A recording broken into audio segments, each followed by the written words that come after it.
नमस्कार, रस स्वादमध्ये आपलं स्वागत आहे। आज आपण एक सोपी डिश बघणार आहोत, ती म्हणजे राजमाची चाट। तर त्यासाठी लागणारे साहित्य बघून घेऊया। एक वाटी राजमा बॉईल करून घेतलेले आहेत, एकदम व्यवस्थित शिजलेले आहेत। 7 ते 8 शिट्या करून घ्यायच्या आहे ना।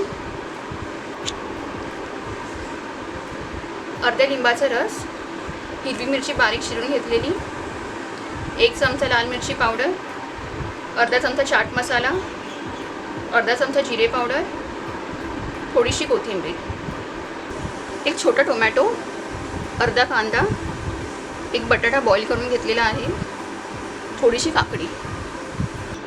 राजमामध्ये बटाटा, टोमॅटो, कांदा आणि काकडी घालून मिक्स करून घ्यायचं आहे आता। आणि राजमा शिजते वेळी त्यात थोडंसं मीठ घातलेलं, सगळं मिक्स करून घेऊया। आता मसाले घालून घेऊया। लाल मिरची पावडर, चाट मसाला, जिरा पावडर, हिरवी मिरची आणि लिंबाचा रस, चवीनुसार मीठ।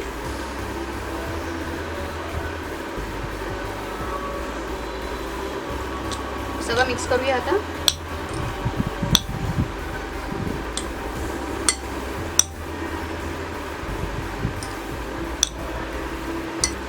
राजमाचा चाट रेडी आहे। आता याची प्लेटिंग करून घेऊया।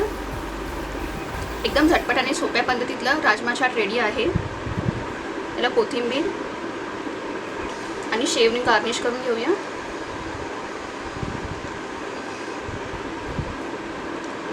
तर अशा प्रकारे राजमा चाट तुम्हीही करून बघा आणि मला कळवा कशी होती ती। हा व्हिडिओ आवडला असेल तर लाईक करा आणि रसस्वादला सबस्क्राईब करा। धन्यवाद।